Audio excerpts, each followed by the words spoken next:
사실상 총선 출사표를 던진 원희룡 장관. 행보 하나하나가 주목을 받고 있는데요. 첫 행선지가 어디였을까요? 키워드 보시죠.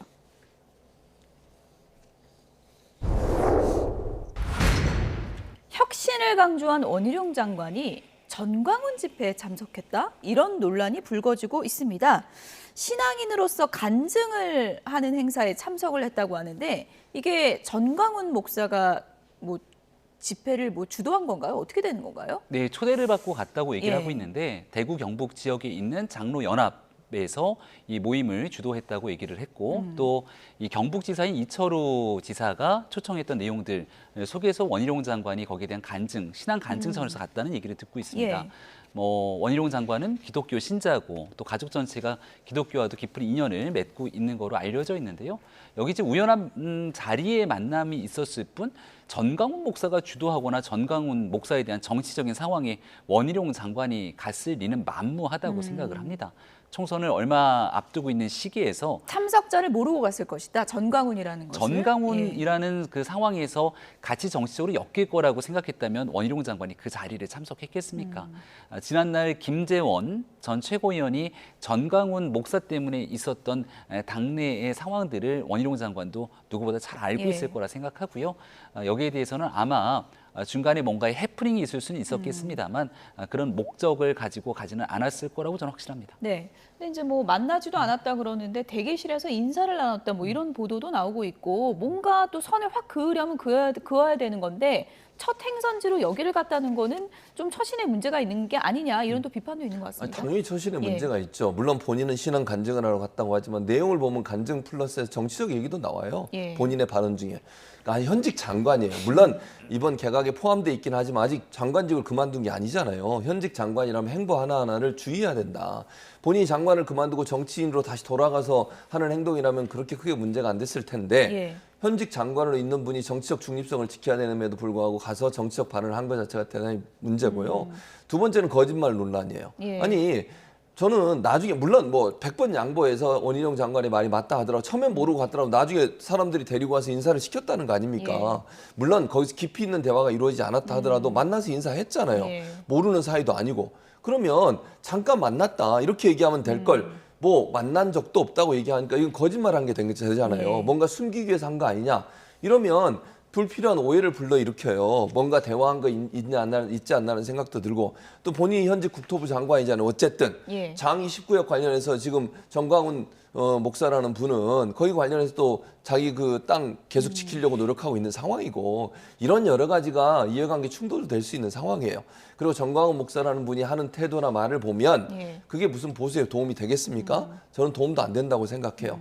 그런 자리에 물론 모르고 갔다면 모를까? 알고 갔다면 더 큰 문제고요. 예. 만났으면 만났다고 잠깐이라도 얘기하면 될 걸 그걸 안 만났다고 얘기하는 것도 문제고 세 번째는 정치적 발언한 것도 문제예요. 그래서 안 갔으면 더 좋을 뻔했는데 간 거 자체가 큰 실수라고 생각합니다. 네. 그래서 이제 기자들도 원희룡 장관에게 질문을 했습니다. 거기는 왜 갔느냐 이런 질문을 했는데요. 답변을 좀 들어보시죠. 어제 우리 경상북도 우리 이철우 지사님 측에서 경북 지역의 각 지역에서 장로연합회에서 모이는데 제가 기독교인이지 않습니까? 그래서 거기에 와서 간증을 좀 해달라 그래서 제가 신앙 간증을 하러 다녀온 겁니다. 누가 어떤 내용으로 하는지는 자세히 잘 모르고 갔고요. 보수통합의 대상에 전광훈 목사 같은 분들도 포함이 되는 걸까요? 전혀 아닙니다. 전광훈 목사 혹시 만나신 자리에서 만나지도 않았고요.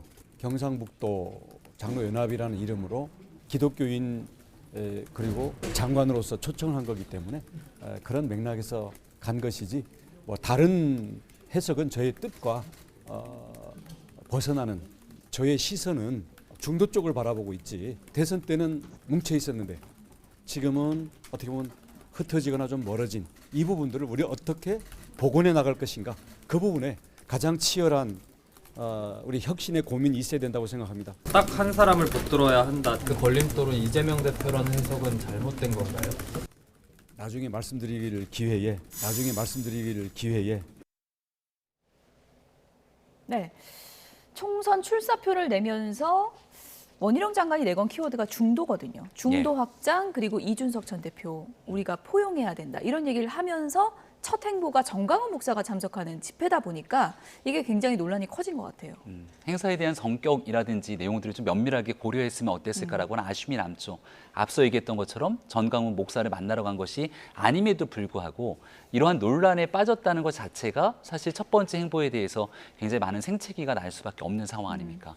원희룡 장관은 보수 진영에서 원조 소장파로 잘 알려져 있고 서울에서 국회의원을 하고 또 제주도에서 굉장히 어려웠던 선거지만 무소속으로까지 제주도지사에 당선됐던 저력 있는 정치인입니다. 예. 내년 총선에서 원희룡 장관이 한동훈 장관과 함께 뭔가 국민의힘의 중요한 역할, 그중에서도 수도권의 민심을 움직이고 흔드는 역할을 할 거라고 생각했는데 이런 데서 상처가 나서는 안 된다고 생각하고요.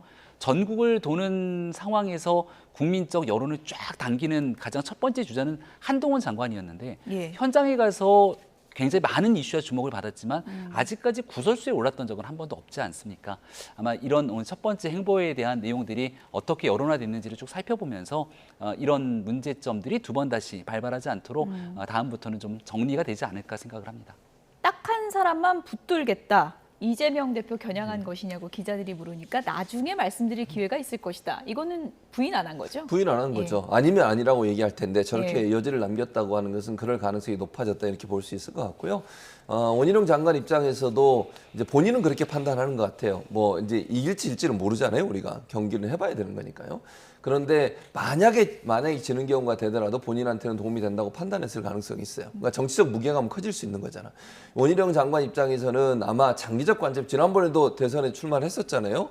그러니까 대선을 바라보고 정치를 하는 사람이라고 하면 이재명 대표와의 경쟁을 한다고 하는 것 그 자체가 정치적 무게감이 커지는 거거든요. 그런 점에서 본다면 원희룡 장관은 승산이 있든 없든 일단 본인이 도전하는 것은 의미 있는 도전이라고 볼 거예요. 그리고 거기서 유의미한 득표를 만약에 달성한다고 하면 지더라도 그거 자체가 대선으로 가는데 중요한 발판이 된다고 보고 있기 때문에 원희룡 장관 입장에서 쉬운 곳에 가서 도전하는 것보다는 차라리 이재명 대표와 함께 한 판을 승부를 벌이는 것이 본인한테 도움이 된다 이렇게 판단해서 저런 발언을 예. 하는 게 아닌가 이렇게 생각합니다. 네.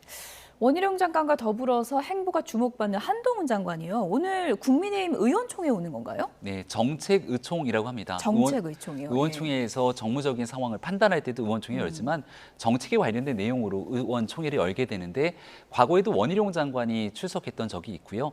실제 중요한 이슈가 있을 때마다 이 여당의 의원들이기 때문에 협조 요청 또 거기에 대한 설명 등을 하게 되죠. 이민청 설치 같은 경우는 한동훈 장관이 이 저출산 시대에 맞춰서 법무부가 해야 되는 중요한 아젠다로 끌고 왔고 여기에 대한 국민의힘 집권당 의원들과의 교류를 갖게 되는 자리인데 그렇지만 한동훈 장관이 정치적으로 워낙 핫하다 보니까 예. 정치 국민의힘의 정당에 가입 경력이 없는 한동훈 장관이 국민의힘 의원들과 만나는 그 장면을 두고 아마 이제 총선 채비에 나서는 신호탄이 아니냐 이런 언론의 해석들이 꽤 커지지 않을까 생각합니다. 기자들 질문도 아마 그쪽으로 좀 집중될 예. 것 같은데요. 김기현 대표에게도 한동훈 장관 관련 질문을 기자들이 요즘 매일 하죠. 김기현 대표가 이 질문에 대해서 어떻게 답변을 저희가 그래픽으로 좀 준비를 했는데 한동훈 장관 역할론에 대해서 물어보니까 당에서 아무것도 안 하고 있지는 않다. 근데 이제 어떤 대화가 오갔냐 이렇게 물어봤더니 비밀이라고 합니다. 비밀이라고 하는 건 어떤 뜻인가요? 그러니까 비밀이라고 하면 지금 밝힐 수가 없다는 거잖아요. 얘기는 하고 있다. 얘기는 하고 있다. 예. 그런 의미인데 제가 볼 때는 그만큼 이제 아주 뭐 이런 표현 극비리라는 표현을 쓰고 예. 싶은데요. 왜냐하면 뭔가 효과를 내려면 짠 하고 나타나야 돼요. 그냥 평범하게 들어오는 게 아니라 한동훈 장관에서 원포인트 개각이라는 얘기까지 나오잖아요. 그만큼 한동훈 장관이 장관을 그만두고 당에 들어가는 또는 선거에 일정 부분 참여하는 부분들을 극대화시키려는 의도가 있는 것 같아요.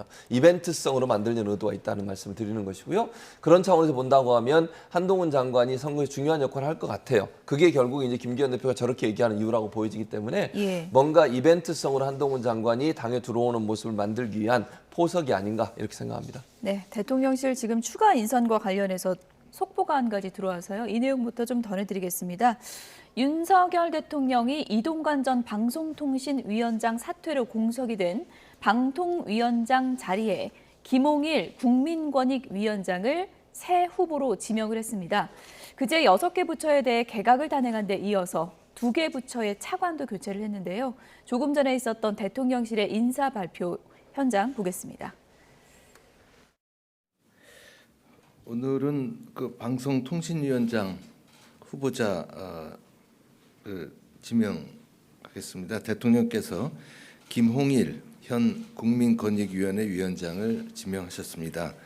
후보자는 2013년 부산 고등검찰청 검사장을 끝으로 검찰에서 물러난 이후 10년 넘게 변호사 또 권익위원회 위원장 등 법조계와 공직을 두루 거쳤습니다. 어린 시절 부모를 여인 후에 소년 가장으로 농사일을 하면서도 세 동생의 생계와 진학을 홀로 책임지고 또 뒤늦게 대학에 진학한 후 법조인이 되신 입지전적인 인물이기도 합니다. 후보자는 이런 어려운 삶의 경험을 바탕으로 공명정대하면서도 따뜻한 법조인으로 오로지 국민을 위해 헌신할 준비가 되어 있습니다. 법조인과 공직 시절 어떤 상황에서도 흔들림 없이 공평무사하게 업무를 처리하는 것으로 정평이 나 있으며 법률적인 전문성은 물론 합리적인 조직 운영 능력을 겸비해서 대내외 신망이 높으십니다. 방송통신위원회는 현재 각계의 이해관계가 첨예하게 충돌하는 현안들이 산적해 있어 그 어느 때보다도 공명정대한 업무 처리가 필요한 시점입니다. 김홍일 후보자는 업무 능력, 법과 원칙에 대한 확고한 소신, 그리고 어디에도 치우치지 않는 균형 있는 감각으로 방송통신위원회의 독립성과 공정성을 지켜낼 적임자라고 판단합니다. 그리고 원래 차관 인사는 메시지로 했는데 하던 김에 차관 인사도 2명 발표하겠습니다. 먼저 우리 대통령실에 사회수석으로 오신 그 장상현 차관 후임 교육부 차관으로는 오석환 현 대통령실 교육비서관을 내정했습니다. 내정자는 교육부 학교폭력근절 추진단장 및 대구교육청 부교육감을 거친 초, 중등 교육정책 전문가로 기억력과 추진력을 인정받아 현재 대통령실 비서관으로 근무 중입니다. 30년간 축적한 교육 전문성과 뛰어난 실력을 바탕으로 교권 회복과 학교 폭력 근절 등 산적한 교육 현안을 원만하게 해결할 수 있을 것으로 기대하고 있습니다. 다음은 보훈부 차관입니다. 보훈부 차관은 이희완 현 해군 대령입니다. 내정자는 지난 제2연평해전 당시 고석종 참수리 357호의 부정장으로 양쪽 다리에 총상을 입고서도 전사한 정장을 대신해서 고석정을 지휘함으로써 우리 북방 한계선을 사수한 국가적 영웅입니다.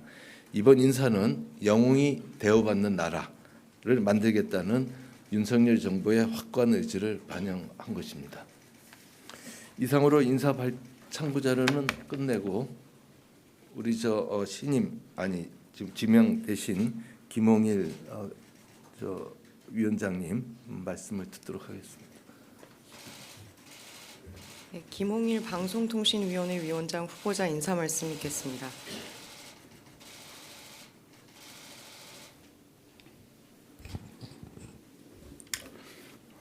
방금 소개받은 김홍일입니다.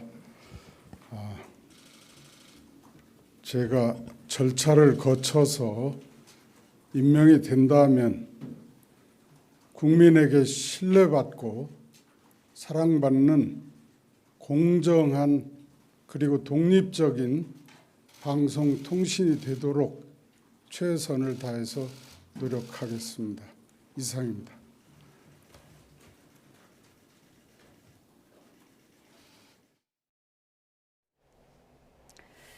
네, 지금 전해드린 것처럼 공석이 된 방통위원장 자리에 김홍일 국민권익위원장을 새 후보로 지명을 했습니다.